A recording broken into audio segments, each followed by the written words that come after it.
Hello, hello. How are you doing? Very, very good. How are you? Great, amazing. We have an absolutely fantastic episode tonight of Beam Spaces. Absolutely. I think that there's a lot to discuss, and I'm pretty excited to hear what's coming. Yep, while we're waiting for everyone to join, did you see this? I think it was a couple of days ago, this warning that if you see a connect wallet button on CoinGecko, it's actually injected scam extensions for browsers. Yeah, I ever so saw it. I didn't have my computer open, which I usually do, but I saw it in some telegrams, and from what I like read or a few posts that I saw, it seemed to be from one of the like ad extensions or I don't know what they're called, like the guys Yep. that throw the advertisements up.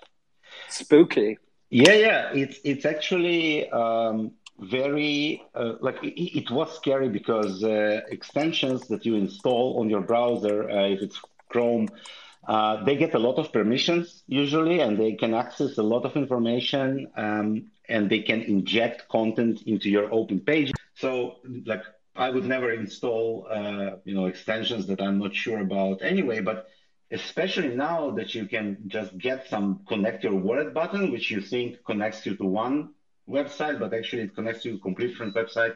And it's really, something that you should be very aware of if you're using MetaMask or any other wallet-based, like a browser-based wallet. Disable all of the extensions. Just go to the extensions tab. Every extension you see there, like, do you really need it? If not, just because the scariest things about extensions is that you can install the extension and it can be completely like fine, but then since it pulls the code from the server, you can just update the code on the server or hijack, and then suddenly your extension will, vicious, and it's like really something you should be aware of. So please, all of you, be very careful with that.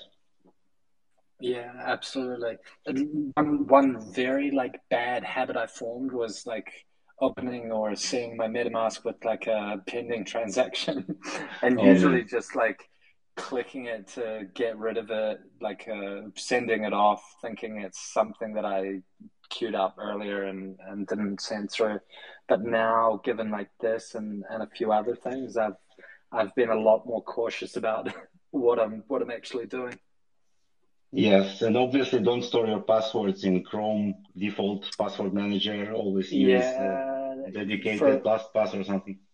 absolutely. For anyone that was around like in 2017, they had a very good like a good example of how to store your seed phrase or like private mnemonic, sorry. And this was from like Ian Bellina, who stored his on like Evernote, I want to say something like Evernote, where it's like an Oh online yeah. storage thing, and and it was right like it was right before tax season, so there was a bit of debate as to the legitimacy of what went down. Unbelievable. Yeah, so okay, so let's get started with our episode tonight, and a quick agenda. We're going to talk for a few minutes about some Beam related updates, and then we're going to dive into the main story tonight, which is obviously what happens to Luna and UST. And we will have a guest with us to discuss that. But before we dive into that, so a couple of things about Beam. So first of all, just completed voting for two improvement proposals for Beam, BIP 1 and 2. And the reason for those proposals was to determine what will be the price of minting new confidential assets on top of Beam chain after the 7.0 hard fork, and where does this money go to. So it was determined by this voting, and I would like to thank everyone from the community who participated, that the price of creating a new asset will be 10 Beam, and it will be locked at chain, or as you know, it was like 3,000 Beam. So now it will be much cheaper. It will be 10 Beam, and this is just like it was until now. Of course, it's redeemable if, and in rare case, that the asset is completely destroyed and the type of the asset is listed. But that was the decision, and that's what happened. So thank you very much for everyone who took part in this vote. So this is the first topic. The second topic is actually something that we're going to officially announce tomorrow, but are going to build a name kind of service similar to ENS. If you're not familiar with ENS, it's an ability to purchase this kind of personalized domain in a way, like alex.ens or .eth, I'm sorry, or like vitalik.eth. So a lot of people are using these. And this allows other people to send you funds or NFTs or whatever to this nice, short, and nice address instead of the long, kind of meaningless sequence of digits and strings. And it's very popular. It's very popular on Ethereum. However, there's a problem, as many things on Ethereum and other networks, is that once somebody knows your .eth name, they can browse this address and see everything you hold in this address. And of course, it's a great starting point to analyze the blockchain transactions and to see who is sending you what and where does the money that comes into this address go to, and basically untangle the entire graph. So what we have decided to do in Beam is to create a similar service, but being privacy focused project, make it completely confidential, which means that if I own, let's say, alex.beam, then you can send me NFTs, funds, assets, whatever you want to this address, but you will not be able to see what other people have sent to the same address, nor you will be able to see what I have done with them later. Like I can withdraw them and then you lose track of those. And we think it's going to be a very interesting project. We already have a prototype ready. And now we're going to vote and propose to kind of discuss and vote on the name, because obviously we can call it something pedestrian like BNS, but what's the fun in that? So we're going to announce a vote for a cool and interesting name for that project. I believe it's going to be successful and very useful for users. So basically we'll be able to use shorter addresses personalized to your kind of taste, but still remain confidential as everything on Beam. So that's the second announcement. Very cool. Like a very exciting thing to be added to Beam. And one of like the massive hurdles, at least I find, when I'm working or doing stuff with like any blockchain, the addresses are always so like cray to handle for my brain. I'm not used to like numbers and some of the exchanges like truncate it, which are really stupid. Some of the exchanges like truncate the end of the address, so you can only check like the first 5 or 6 characters, and have to assume the rest are correct. But it's always kind of spooky sending it to an address with random characters. Yep. And especially in Beam, where the addresses are notoriously long, as you remember, because of the combination of online and offline addresses. Yeah, I think it will be a great improvement. Okay, so with that, let's dive into our main story. And before I kind of give the overview of what we're going to talk about, I would like to introduce our special guest tonight, Mr. Haya Mehta from the Futurize project. Say hello. Hi, thank you for having me. Hi for all the BIM community. Great to be here. Thank you very much for being with us. And we are going to focus tonight on the events, but not on the entire scope of events, because a lot of things happened, and I'm going to kind of briefly review just for people who are joining us and are not exactly sure what that story was about. But eventually, there are kind of 4 different parts to that story. There is the part about, so let's start from the beginning.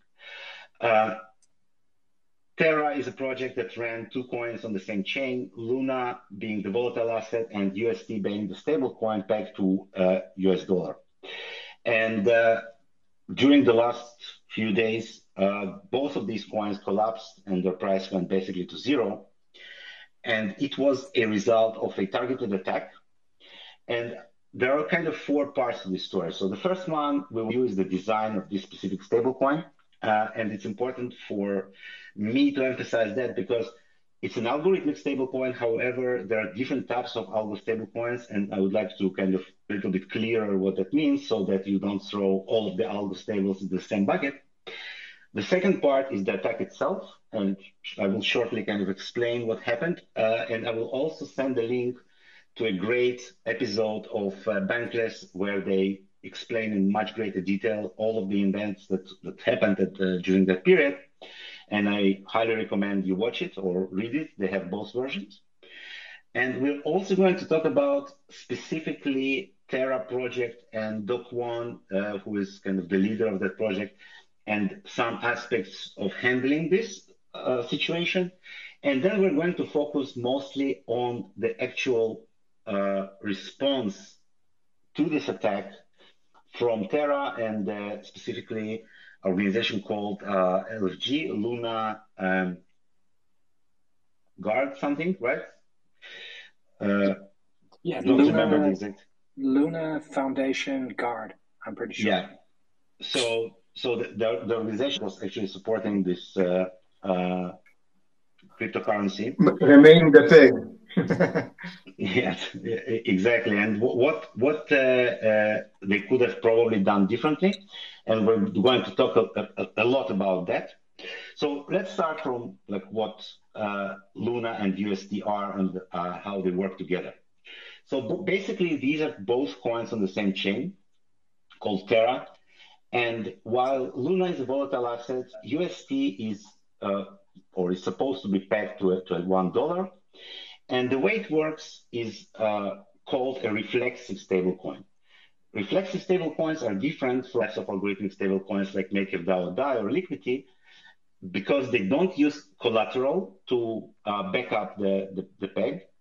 Instead, they use the ability to convert one type of assets, in this case Luna, to UST and back. So when you want to create a new UST, you basically burn the amount of Luna, which is equal to $1, and you create a new UST coin. And vice versa, when you want to burn one UST, the appropriate amount of Luna is limited. So this kind of reflexive property is, when everything goes right, maintained and maintains the peg of the stable coin on that chain. And there is no collateral used. So this is kind of how it works. Now, what happened during that specific attack was that the attacker wanted to very kind of specifically and targeted the peg of the USD coin. And the way it was done, the attacker borrowed about $1 billion in Bitcoin. And then he sold this Bitcoin for UST and started dumping at certain points of time. He started dumping UST. And he chose several specific platforms to dump UST. He didn't just dump them anywhere. He chose Curve. And not just at any time, but he targeted one pool called 3Pool, which held UST along with USDT and USDC, I think. And he chose it at a time when this pool was losing liquidity due to the migration to a different pool called 4Pool. So already this pool was down on liquidity. Also, the Bitcoin was going down in general, like because of this. And that's where the attack started. And when the peg started to move under $1, then he also deployed the second kind of 65% of this $1 billion on Binance, where he specifically dumped UST into the, I think, UST USDT market. So all of these dumping caused the peg to move down. However, it was like not really like major move. It was, I think it went down to something like 0.98 or something like that. However, the dumping continued, and at a certain point, LFG started to sell the Bitcoin that they have previously have acquired for a long period of time to try to maintain the peg. And as a result, it kind of created this kind cascade of liquidations. Cascade because they were dumping Bitcoin to try to protect the peg. The Bitcoin went down, so the entire market went down, and the peg fell like below 0.7 at some point, and then there was a panic that started because everyone was like, okay, what's going on? It was supposed to be $1, now it's 0.7, and then everybody started selling everything. So the Luna was minting like crazy because that's what happens when you dump UST. So the price of both of these assets went down, and eventually, after like 48 hours of that, something like that, they both went to zero. So that was kind of the attack that happened. How did the attacker profit from that? He profited because he shorted Bitcoin. So it was his intention all along, or that was his assumption, that LFG will sell the Bitcoin that they're holding, and the Bitcoin price will go down as a result. So he shorted Bitcoin, and according to some estimations, he made $800 million or something like that. But probably all of these are estimates, and the specific numbers are not known. So is this summary correct? Great. Yeah. In general, yes, I think it's a very good and hard description to make because, like in a war, we have like a lot of noise and smoke, and it's hard to be precise. The main point, as you mentioned, is that attacker made money probably from shorting Bitcoin.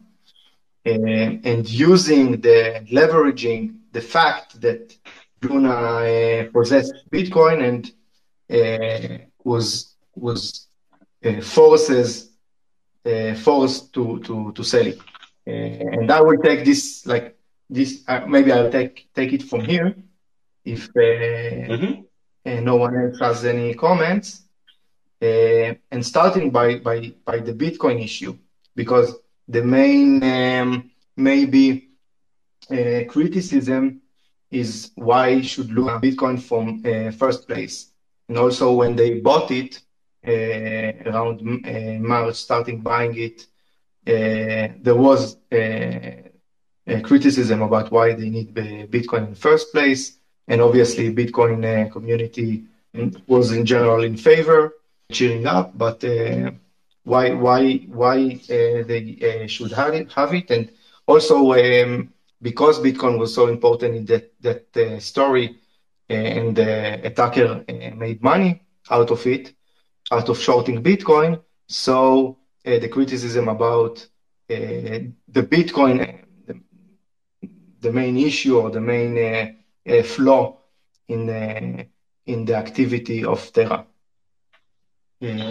So when they bought Bitcoin, it was kind of purposefully done to protect the peg or protect the system in case of any like adverse events, right?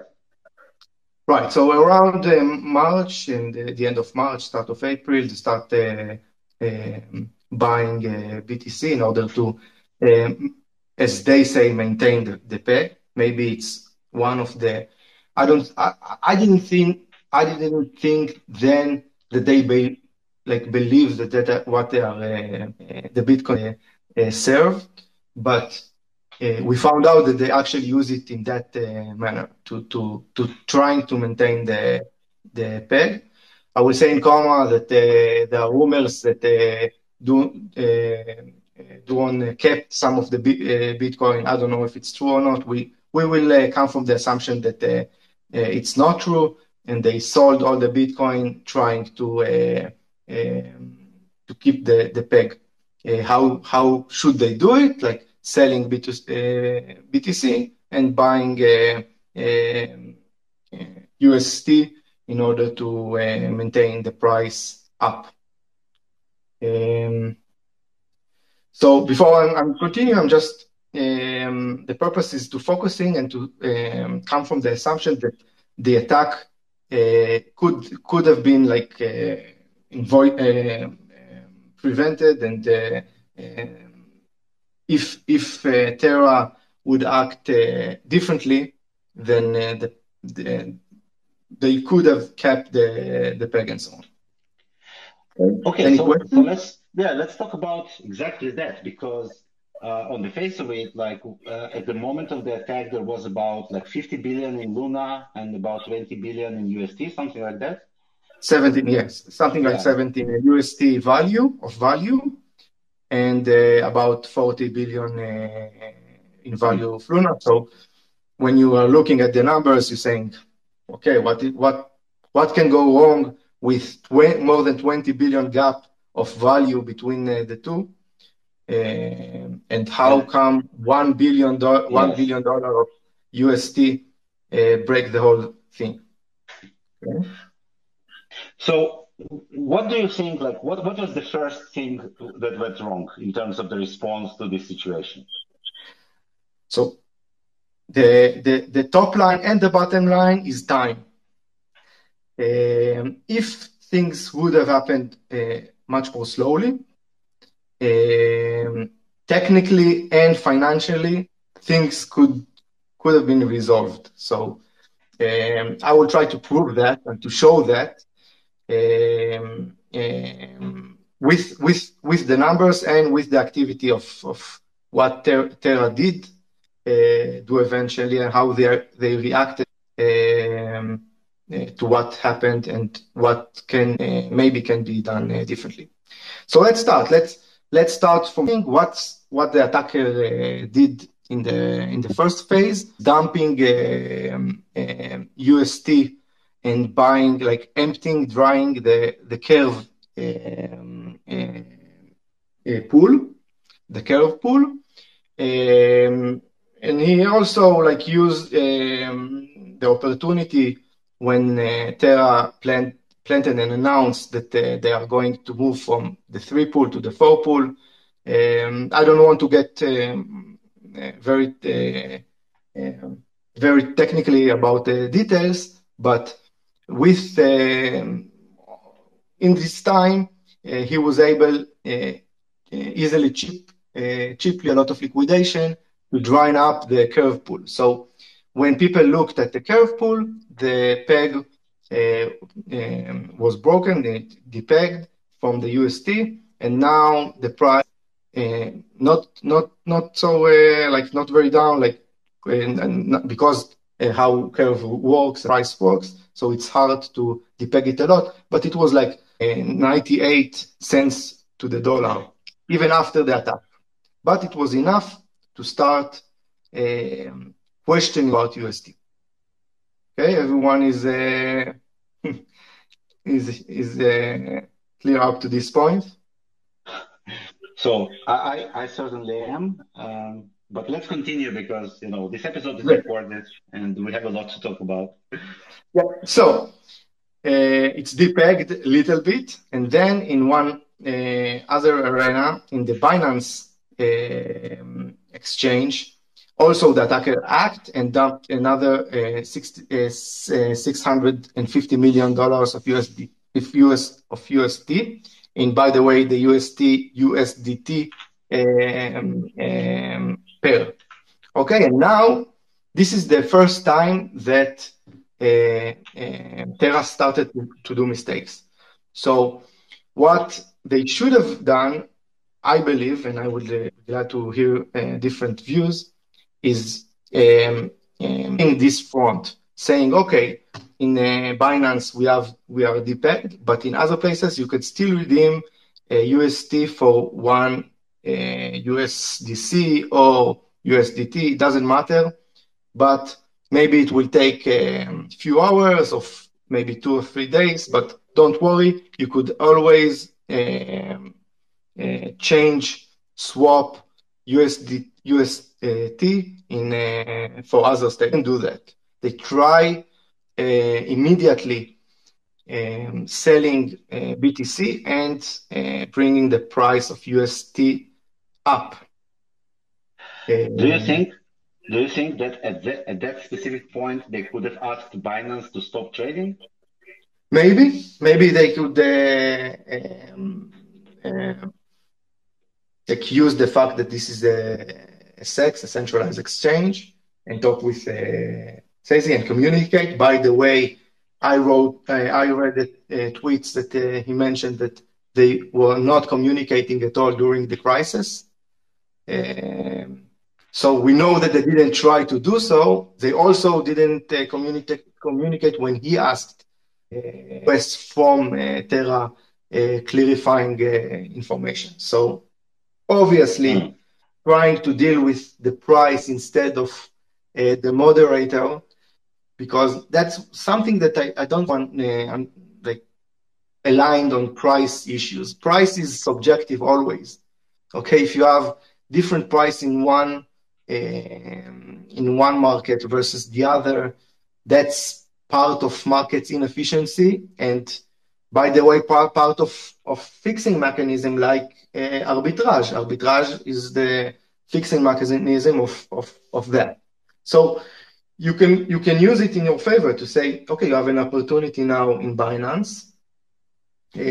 I'm not going to act there, but for whoever wants to buy UST in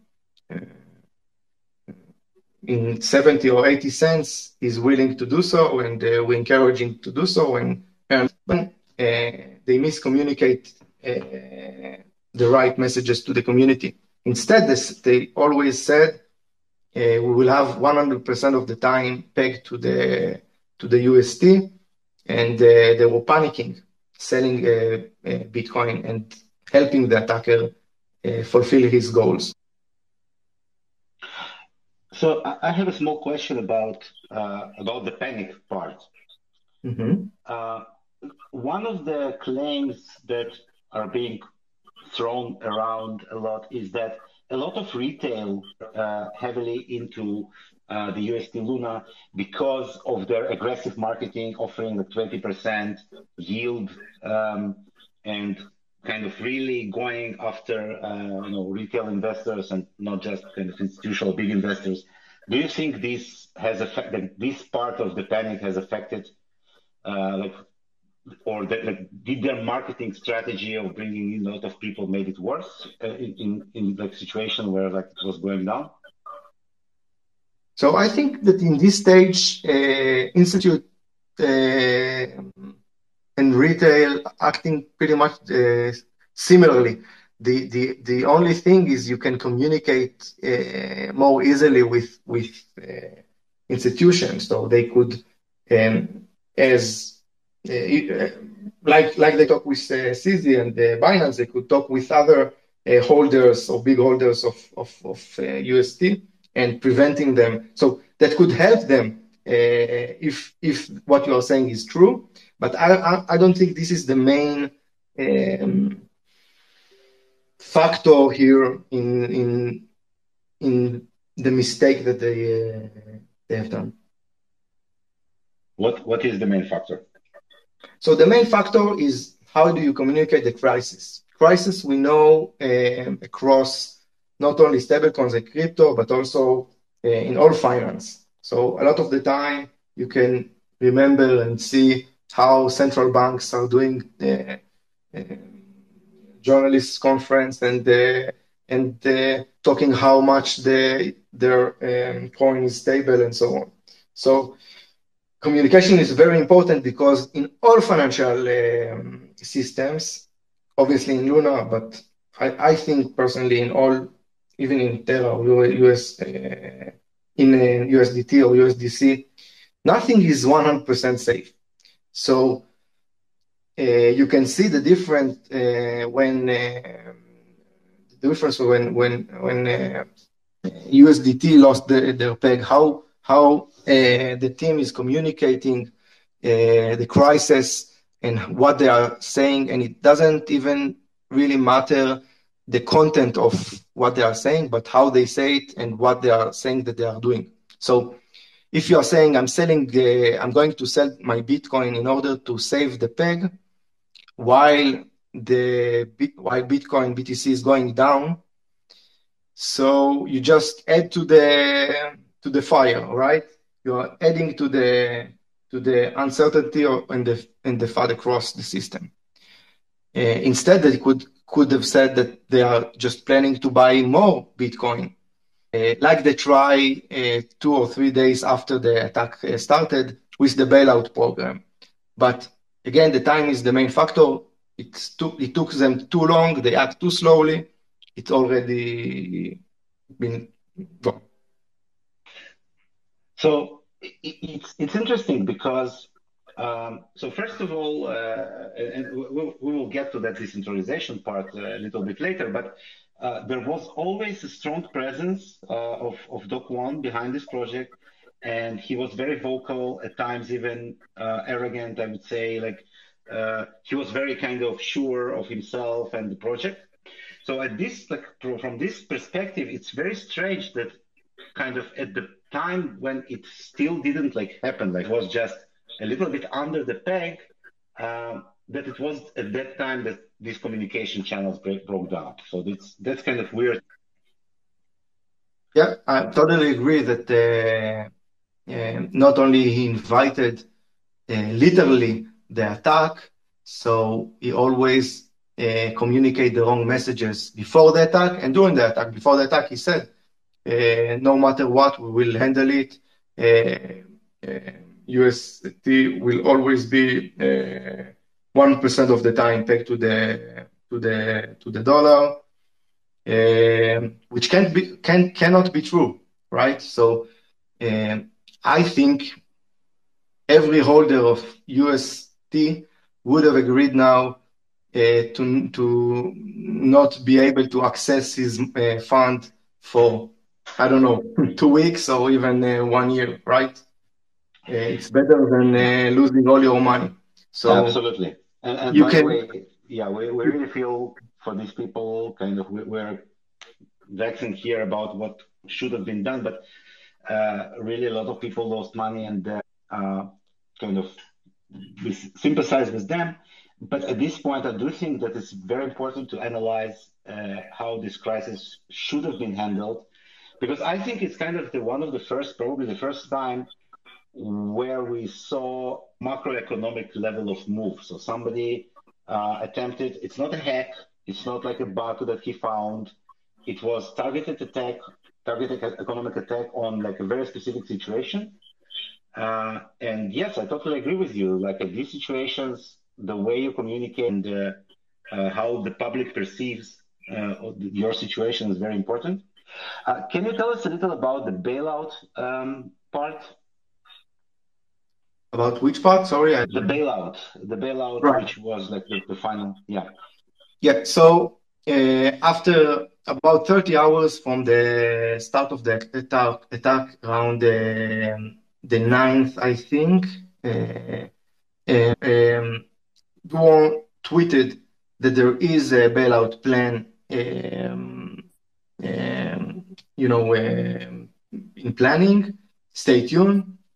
And in general, we know that the plan was for a bailout. We don't know at least I don't know who was it or who they negotiate with, but will buy 50% discount a huge amount of Luna, and these Luna coins will be locked for a year locked time.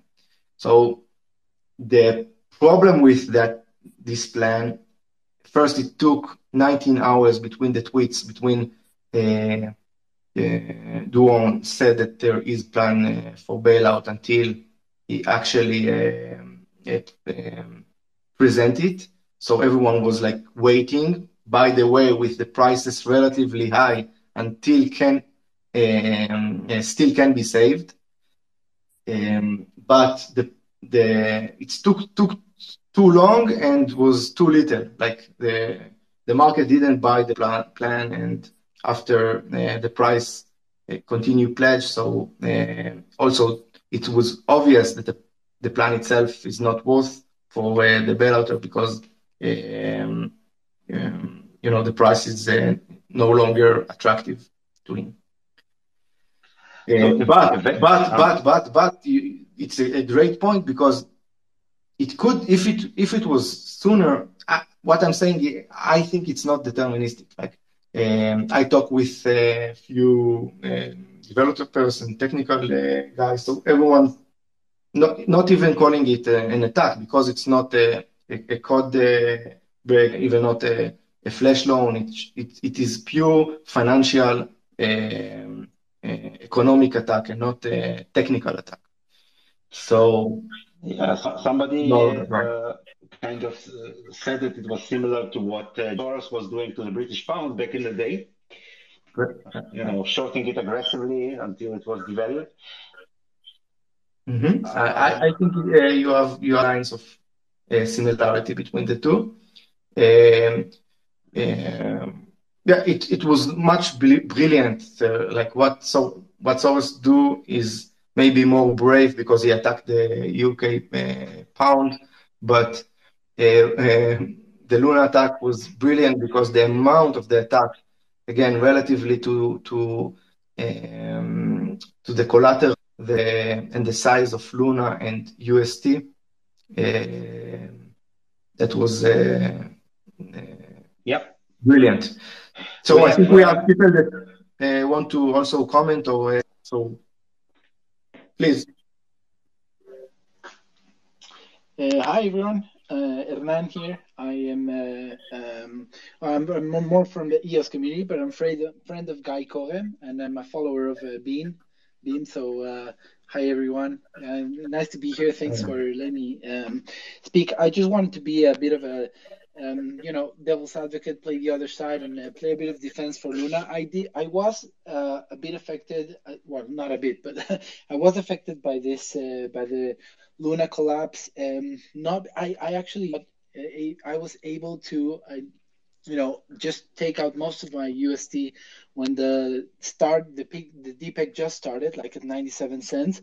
But then I fell victim to this is the pure panic, and I kind of bought the panic on Luna, and then it just crashed another 99%. So I just wanted to go a bit on I kind of defend the project, because I think it's important that we at least try to have different mechanisms of developing a stable coin, which is a backbone of crypto. And so on the one hand, it's very easy to criticize now that everything's fallen apart and the life savings have been, and the whole ecosystem just went up in smoke in the air. But I think we first of all should acknowledge what they built. They built a very large ecosystem. The only successful product, the only successful algorithmic stablecoin that we've seen so far. So much that in most of the platforms, even on our community and your community, they were trying to imitate Luna's success. And you can tell me if not, but most platforms were all trying to imitate algorithmic stablecoin. So yes, I think so. If I could add to what I think should have been the first step to mitigate the problem is, first of all, deal with what we have inside the team, inside the ecosystem. So the first step that if I would be in the LFG, the Luna Foundation Guard, is to cancel withdrawals from Anchor Protocol, right? That was where most of the USD was locked because of the 20% APY. So for now, I would just gates there. So I will tell them, listen, sorry, I know this is troubling, but we want to help protect it. This is how it's going to play. You're going to get a lot of FUD and a lot of hate from the community, but withdrawals for USD are off, right? For now. Then I would cancel that move through from 3 pool to 4 pool, because that was what allowed the attacker. Well, I do call it an attack because it's an attack on the whole stablecoin concept, first of all, and in crypto as a whole, because this, let's face it, this was an Elrond moment. Until now, we haven't had a collapse so hard, which is not a Ponzi, outright Ponzi like BitConnect. So I think it was an attack. I don't think it's someone inside crypto, not only because of the size of the pockets that need to be at play to perform this, but also because no one in crypto willingly destroys an ecosystem like Luna and expects the whole crypto to continue business as usual. The fact is that both in my community and your community, we're all discussing this debacle. So I think it was someone outside crypto, very that knows how to play this market, understood the faults in Luna. Luna and the UST had a design fault in the tokenomics and how did they work. So I don't think there was so much that they could have done, to be honest, unless stopping the mechanisms that the locking the gates. So once the liquidity was drawn out of the three pool, and then that is what started or the risk of depeg, right? Because if someone tries now to sell even a small amount, the impact will be higher because there's much less liquidity. Once the attacker dumped the 250 million USD that he had, they drained the liquidity out of that pool. So I think the first step would have been to close the gates and say, listen, sorry, community, we're under attack. No withdrawals from Anchor, which was where most of the USD was laying, and it drained in like 3 days from 20-something billion to a 4 or something. So that would have mitigated for sure. And I think something like what you said is also true. Communicating more openly, both with the community and with Binance, saying, listen, we're fighting for the peg here. Here's our plan.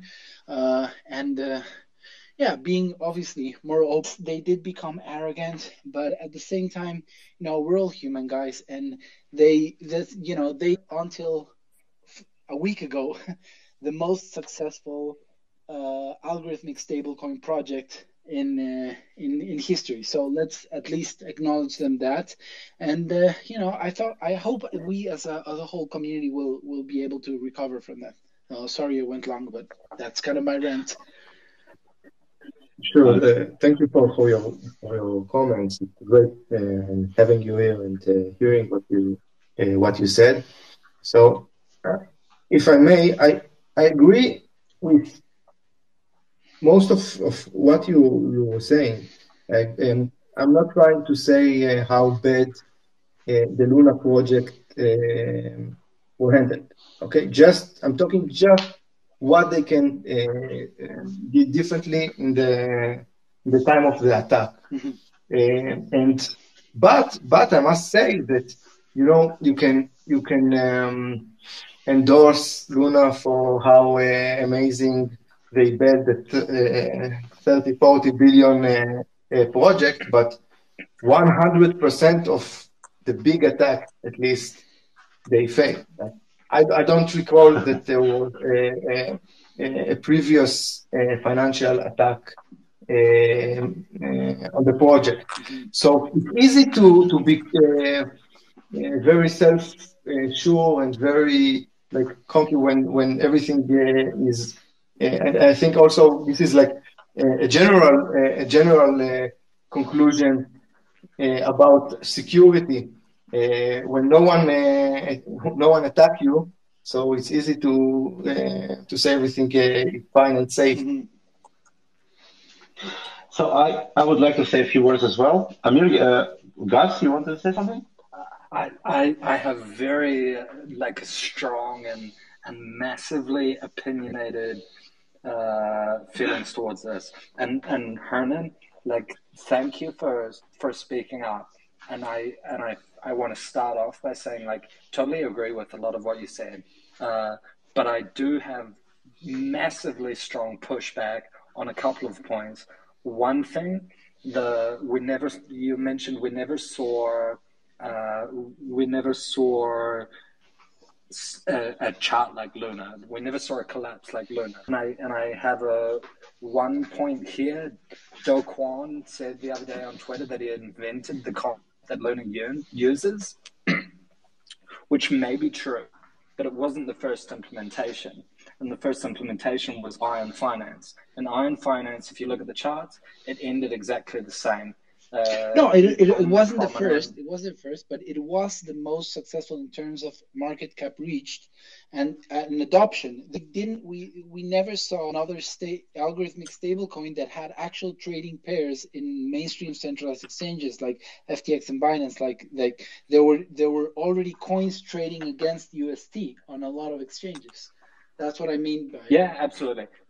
Sorry, my point was that the ending was the same. Yeah, I totally agree. It didn't get to the stage of Luna and Terra and this kind of stuff, which brings me to my second point, and like forgive me, I'm getting into like conspiracy theory kind of area. Invented it. It was first utilized in Iron Finance. So was Iron Finance run by Do Kwon?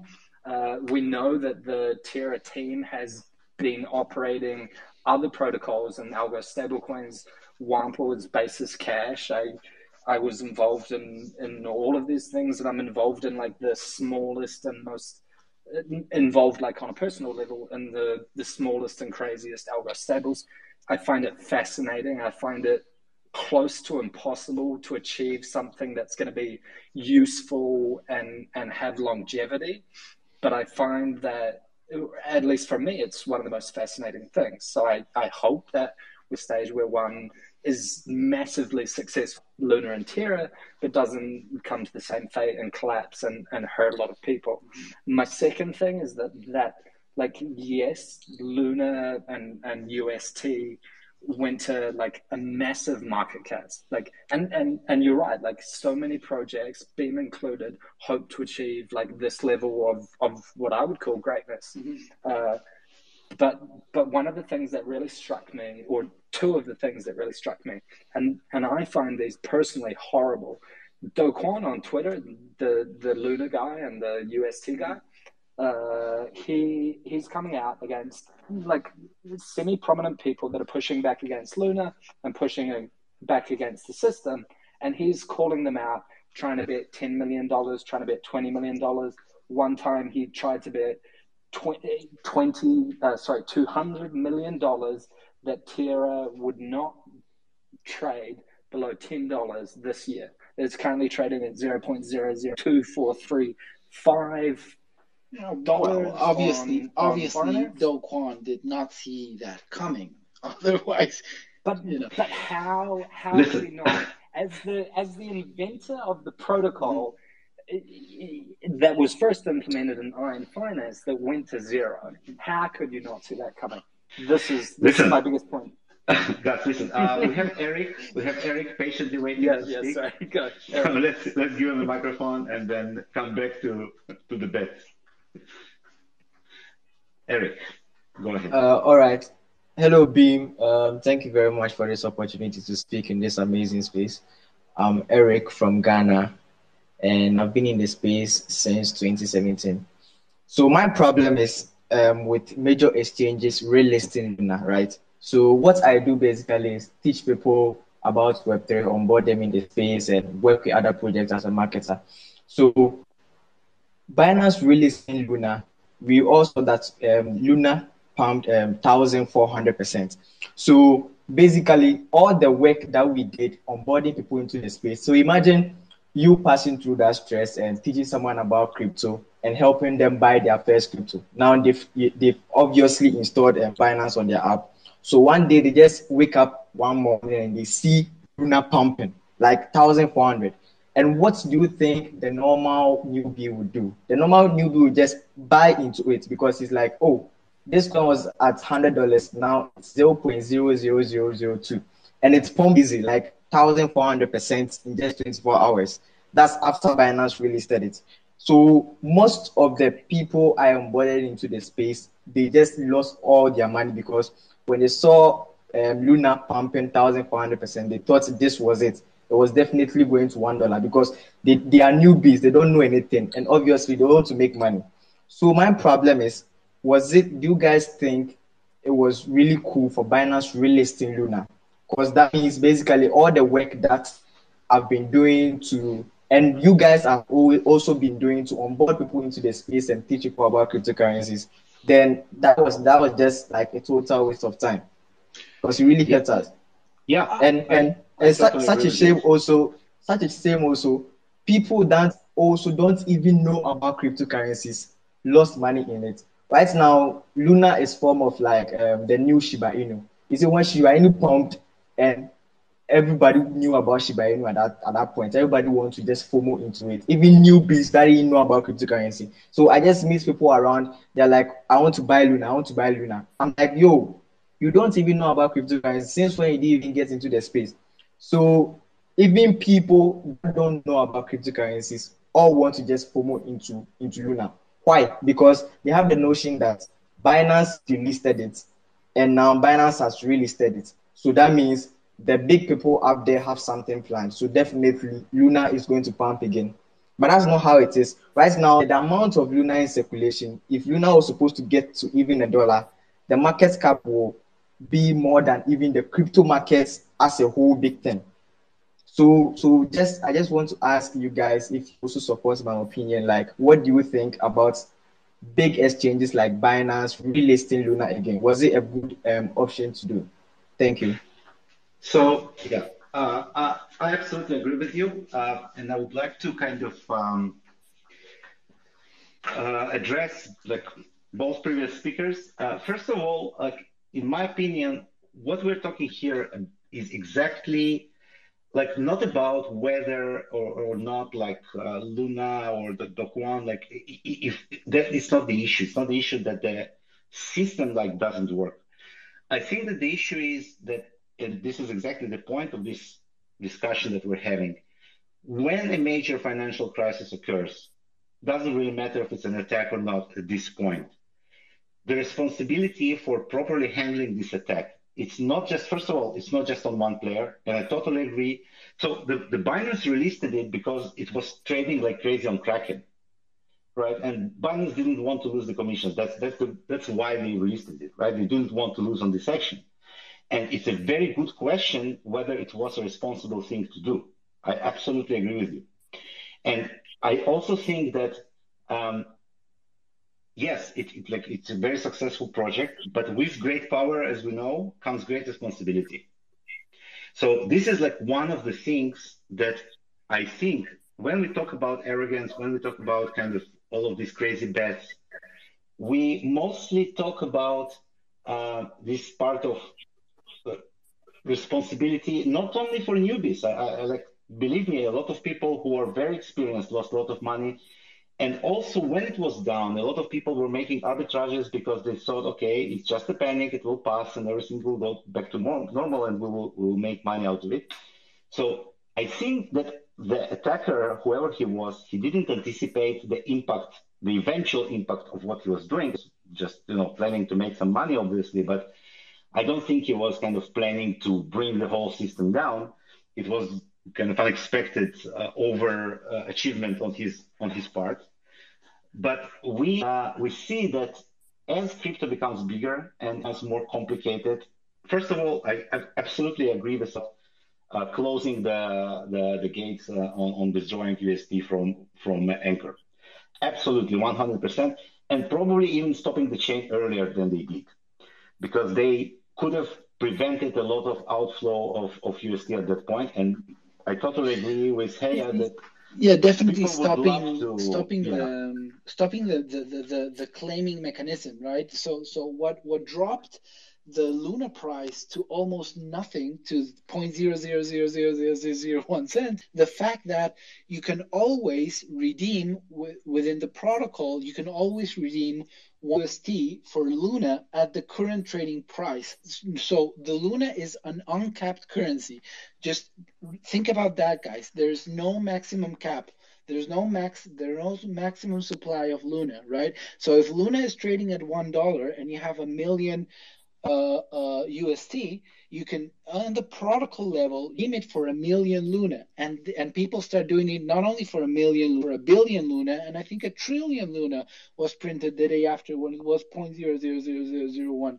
So understand that if they would have just stopped that claiming mechanism at maybe $60 or $50, a lot of damage could, the collapse, the death spiral could have been avoided as well. Hernan, could they actually, technically, we didn't speak about it, and I mentioned before that they should have stopped much earlier and held, but how centralized was it? Because in theory, when you build decentralized system, you don't want for the validators always run the chain, right? So even if it's decentralized, but there's a systemic risk, the validators can come to consensus, right, and say, even if this is not something that it's on the foundation guard to say It's not a switch that they have because it is a decentralized chain, but the validators can get together.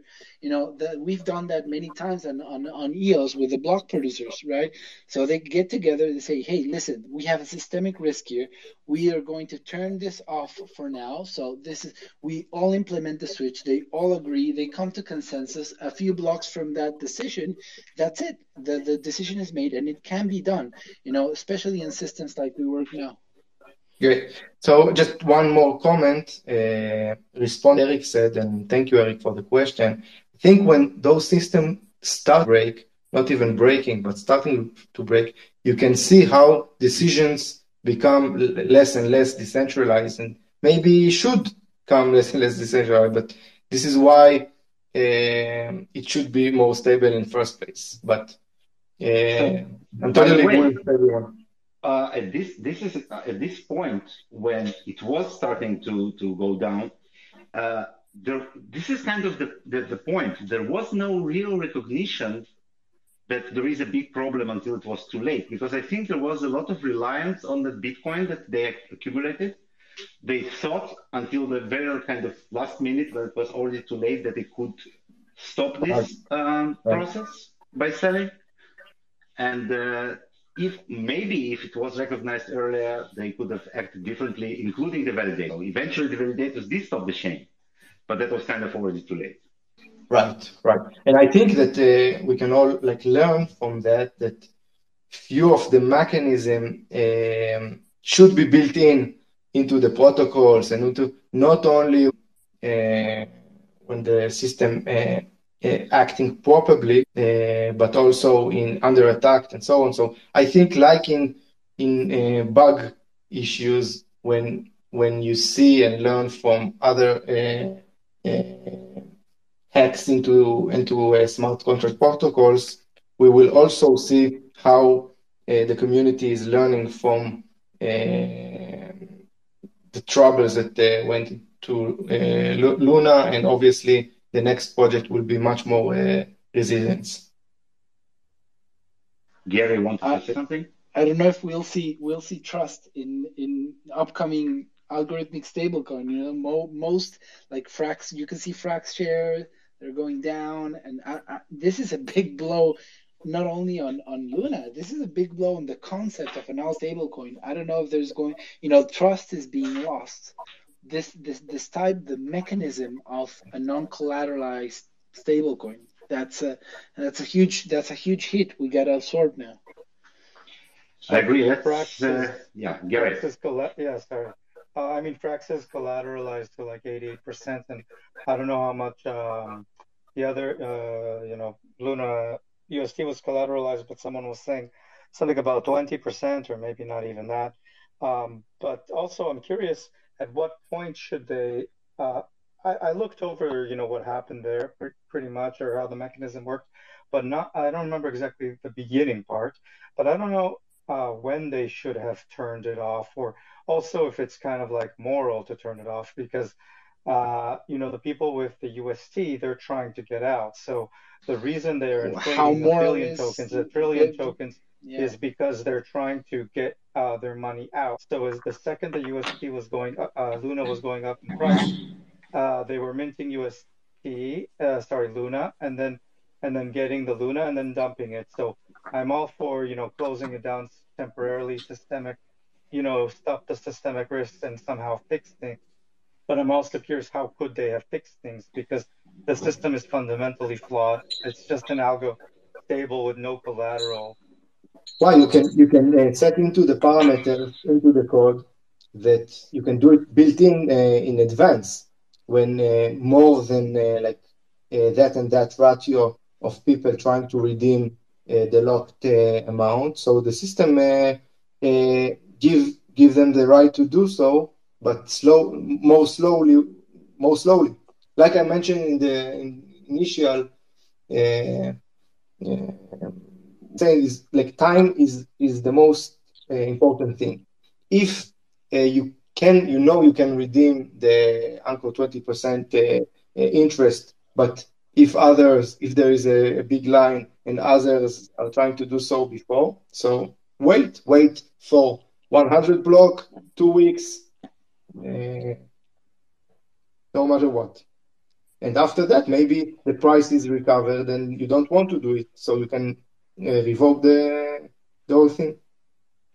I have a tiny kind of, how to say, concern with stopping the chain, or stopping the redemption, or stopping the protocol, and this comes from I preface this with, I have at times, not so much now, but at times I've had lots of stuff in different protocols. I've had USDC or USDT being borrowed from protocols like Aave or Compound or this kind of thing. And if a protocol like USDT, or for example, another one is Lido on Ethereum, that has had a little bit of depegging, and this is important to what I'm saying. If the protocol stopped, that could cause me losses elsewhere. If I cannot take my money from one protocol and put it in another place that I need it, this can cause me to lose money in other places. So I feel like if a protocol stops withdrawals or stops deposits or this kind of thing, it can have knock-on effects to other people. It's more, and maybe it's nice in that it less people or a smaller group of people lose money. But it's, and it's also what Gary mentioned is also important, right? Is it a moral thing? Even if you have the possibility to stop the protocol, stop withdrawals, stop the redeeming process, and do it, on a very fast way. First of all, you're putting in evidence, the level of centralizations that there is in the chain, which is also not a positive. And yes, if you're on the other side, wanting to take out your money, and they say no, we stopped it to avoid the crisis, and you're on the other side, it really sucks, and it would bring a lot of pushback and hatred from the community. Now, the thing is, if the whole system and the whole ecosystem is in risk, do you take that hard decision and say, listen, guys, you're gonna hate us? Right, you're gonna throw all kinds of stuff with you. I know you're probably going to take out all your money the minute that we open the gates, and you're gonna leave us, and this is fine. But for now, at this point in time, we're taking in all the hate, and we're taking all the consequences that it might bring, but we want to protect our system. And I think that hard choice should have quick and efficient, and no questions asked. Also, correct me if I'm wrong, but Anchor specifically was mostly to get the yield from that, right? So that's what got us all into UST. I was parking most of my money because it was a no-brainer. As long as UST was pegged to $1, you would be getting 20% yield. There was nothing like it before, so there was no other financial mechanism in crypto or outside crypto where you could get. I have to ask you if you would know that while staking into Anchor in certain circumstances, and when everyone is running to the exit, from advance, right, that the redemption will be slow, more slow. You could do it not at once, but waiting for, I don't know, for 100 blocks and 1,000 blocks, and slower and slower. So that would only in the case of a bank run. So you wouldn't buy into the protocol if you knew. Of course, if I first of all, let me tell you guys that I consider myself crypto savvy. Okay, I've been here from 2017, 2016, but 2017 intensively. I consider myself knowledgeable, both in terms of knowledgeable of blockchain platforms, smart contracts, protocol, consensus protocol mechanisms. I'm not a newbie, okay? And I was totally invested in Anchor. I must accept I did not understand exactly how the protocol works before putting a lot more money than I'm comfortable with losing in there. I myself personally, so you can take that. So if I was falling for that. No, it's not falling for that, because until a week ago, it wasn't a Ponzi. Okay, it wasn't a Ponzi. It was an ecosystem, but it was a failed design from the get go. Now, if I'd understood how the mechanism worked prior to the attack, first of all, I did the right thing, because the minute I saw the DPEG to 97, I went out and said, I'm out. I don't know if I'm being paranoid, but I'd rather be safe, which that was a great call. But then I made the mistake of saying, oh, this is pure panic. I'm going to buy into this panic of Luna, without understanding the infinite minting mechanism that dropped it from $1, which is where more or less when I got in, to a few fractions of a penny. And that was where I lost money, right? And I think a lot of people lost money, because even a lot of influencers like the Moon and Rand Neuer from Crypto Banter, who he was one of the people that was most one of most proponents of Luna. Evidently, he himself did not understand how the claiming and minting process worked. Otherwise, he wouldn't have told his community at $7, hey, listen, if this comes back to normal, this is probably a buying opportunity. He said that on his show. So it comes to show how we say on research, we say, dear, and make sure you understand what you're buying. Don't invest more than what you're comfortable in losing. All these cliche phrases. At the end of the road, even us veterans, I think we also fall for just doing what going for what's cool, or what's trending, or what seems attractive, or where we see opportunity, without going into the depth. We have another speaker waiting. Sam? Hi guys. Yeah, I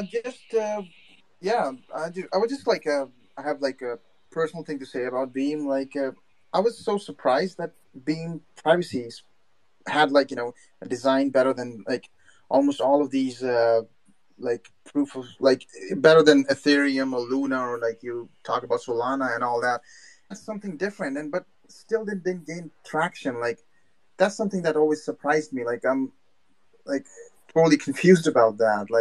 It probably could be because of inflation, but yeah, if anyone has any input to put into that, that'll be awesome. So yeah, it's a great topic, I think, for the next episode, because so we don't have a stable coin on Beam yet. Yeah, it probably will get there soon. Let's reconvene next week and talk about Beam. I think it would be amazing. Yeah, absolutely. But I understand. Yeah. I think actually Sam and Hernan comments are related somehow, and that I think that the responsibility of building those mechanisms is upon the builders, and not on the community or nobody's that buy into it. So the Beam team or Futurized team or Luna team had a responsibility to do the built-in mechanism to prevent, or taking the action when the shit hit the fan, to prevent from people to lose the money. So okay. Let me make a personal remark as well. So I don't invest in crypto almost at all, and I do try to understand how protocols work and how blockchains work, and I find it extremely difficult to understand. And I'm talking about even the the most common of protocols. Let's take Uniswap, right? So I was recently kind of reading into Uniswap v3 and how it works. And it's one of the most complicated things I have ever kind of encountered in terms of how it operates, the notion of these targeted liquidity pools and non-fungible liquidity, things like that. It's very, very difficult. And many people, even that, everybody says, do your own research and, don't trust, verify, and all of these kind of statements and cliches. But people who invest really have very hard time understanding how these mechanisms work, especially under stress conditions or under kind of, cases that are outliers from the ordinary operation of the mechanism. Right. And it's a great Great question. Right now, we are building our DeFi, and we are on the same kind of in terms of how do we explain how things work. We have first encountered it when we were talking about offline transactions in Beam and max privacy transactions, and we needed to explain the concept of the anonymity set and how how it works, like what does it mean to have this anonymity set. It's very, very difficult. It's a major problem across the entire space. This is one thing. The second thing is the usability of the actual protocols. For example, in this specific case of Luna, the situation when UST fell under, I think, 70 cents, and Binance frontend didn't accept bids because it was hard coded in the in the frontend that something that's supposed to be worth $1 at all times cannot go under 70 cents. People couldn't provide bids, and then they opened it, and then it fell even lower. But there are a lot of situations like this where you kind of go into the DApp, you put your money in. There is very little explanation. You probably are not going to read the white paper, or if you do, you will probably not understand most of it. I think it's a very important problem for the entire space to address, because these mechanisms are becoming really complicated, really complex, and like very difficult to understand. Right, and I think mechanism with auditing and technical tests, but yet to accomplish the financial aspect of that, we don't have things that we already have in the traditional financial ecosystem, like rating agency, which we saw there are flaws, but we can maybe make a better ranking system. And we don't have financial stress tests.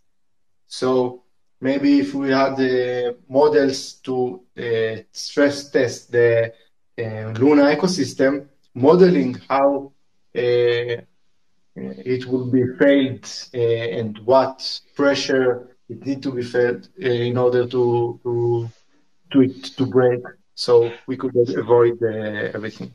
Yeah. So Absolutely.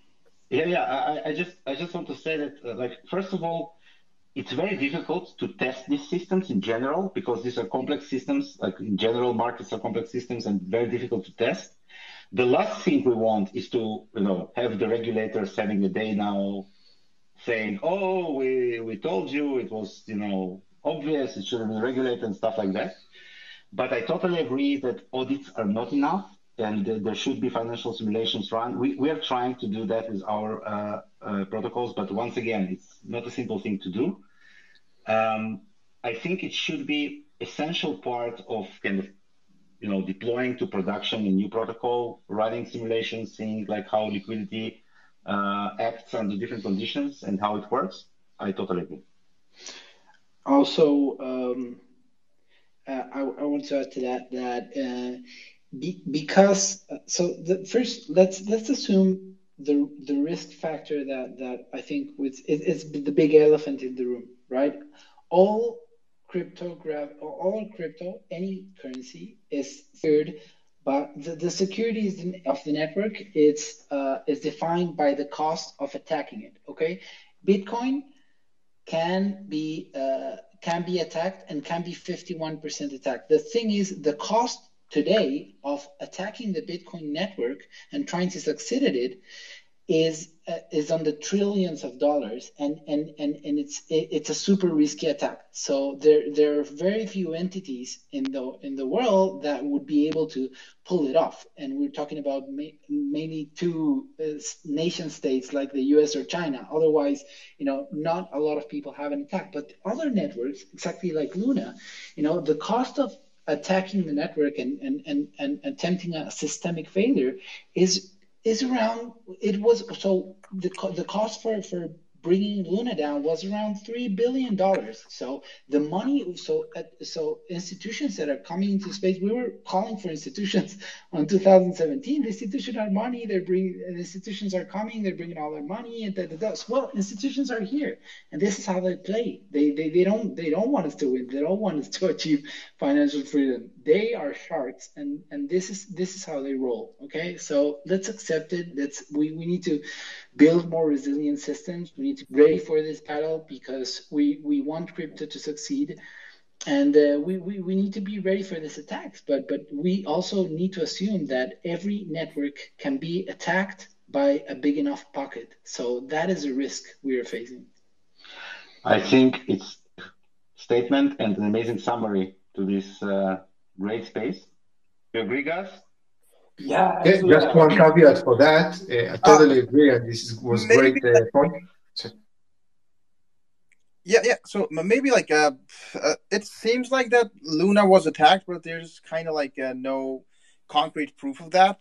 So right now it's more like a conspiracy theory rather than like having actual proof that people are saying BlackRock attacked it or this or that.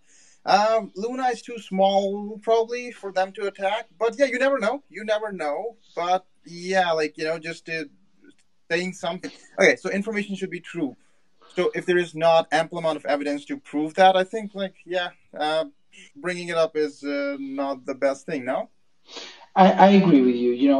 There's a lot of speculation in my statements. I'm not assuming that this was a deliberate attack, but if you see like just the sheer amount of money generated on a leverage short on Luna, my hunch is that, of course, I'm not bringing in evidence, so it's all conspiracy theories. For me, my hunch tell me it's the opportunity is too obvious for it not to be a deliberate, right? I just wanted to say that the big difference between Bitcoin and Luna, for an example, is it's not only that it's much harder and more expensive to attack Bitcoin versus Luna, but it's probably, again, conspiracy, but there is a broad agreement that it wasn't a coordinated attack and it was profitable. So if you attack Bitcoin, you need to spend money in order to do so. And the assumption is the only entity that can do it is the state. Not only because of the size, but also it's the only entity to do it and have the interest to do it with a loss. And here, it is profit. You can attack Luna, and by doing so, profit. That's the only, but it's a good point regardless. I want to add one thing. As soon as and this is not so much about the initial attack or not. I'm not convinced that it's an attack or whether it's just like panic being propelled. I tend to believe that from like the information that I have, that people saw that they were able to profit from it and probably did. But the one or two things that I think are kind of crucial into how it played out. One is you can short UST, and this, at least if I'm looking at it from like my very small brain and how financial markets work and how to make money. If it's at $1 or close to $1, you can short it, and it's almost for free. If it's 98 cents, you can short it. The maximum loss is probably 2%, and then whatever you're paying on funding and this kind of stuff, and also opportunity cost and the 20% that is paid for whatever the staking of UST. This is the first thing, like a very cheap short on not only UST and not only Luna ecosystem, but on the entirety of crypto. A very cheap short. This is my first point. My second point is that the redemption mechanism that Luna has, as soon as that drops below, say, $1, it becomes profitable. Maybe attack is not the right word, but it becomes profitable to like back up the initial attack or the initial panic. If you can make money by buying UST and exchanging it for Luna and selling the Luna, then it's like the flywheels we see that create positive price actions, but it's happening to the downside. And Yeah, this is obviously why we see that was the death spiral. There was yeah. no the panic that on one hand you have people losing a ton of their money and their money saved. On the one hand, you're creating a super lucrative opportunity for people that want to take advantage to do all kind of manipulations, from shorting to, as you said, buying Luna at 70 cents and redeeming it for $1 of Luna at the current price, which if you're fast enough, you can dump it in the market immediately, or so it created a lot of arbitrage opportunities to the downside. Oh, just a second. I don't understand that. Buying Luna in 70 cents should help UST, should help Luna, should help UST to use. No, because it can help. It can help a bit if you have a very large pocket. It can help a bit UST to maybe to its peg a bit if you're talking about buying billions of UST. But the thing is, if UST is at 70 cents and you would have been able to act fast, buy it at 70 cents and redeem $1 worth of Luna tokens and then dump them on the market. And that's what cost the Luna from $60 to 0.00003 cents. Yeah, This was only after the price of the total market cap of Luna was under the total cap of UST. Like, this is just after the system break. That's what I'm talking. Yeah. Well, no. Yeah, what happened was it was always in the mechanism. For USD, you can always redeem $1 worth of Luna. So that was the reason for the failure, because USD price kept on falling down, but you can still get $1 worth of Luna, mint that, and sell it on open market. So that was the death spiral. But it's only again same. Yeah, I think that after the initial depegging or even on Curve, I saw a lot of chat happening about the Curve pool and how even before it started depegging, just the balance is changing in a big way. And I think that this change in balance started to create panic even before there was any depeg. But once it becomes depegged and it's profitable to buy UST and sell Luna, then it doesn't matter about market caps, at least in my opinion. The market cap is irrelevant. People are able to buy UST and sell Luna for a profit. They're extracting money from the ecosystem, not ecosystem, but the kind of trade. And from here, it changes from a situation where cap is important to a situation where liquidity is important. And if Luna doesn't have the liquidity to back it up, then we see what happened, in my opinion. And that is why the first step was drying out the liquidity at Curve, because that closed the exit door UST. That's the first step. And that's why I also think it sounds like an attack, right?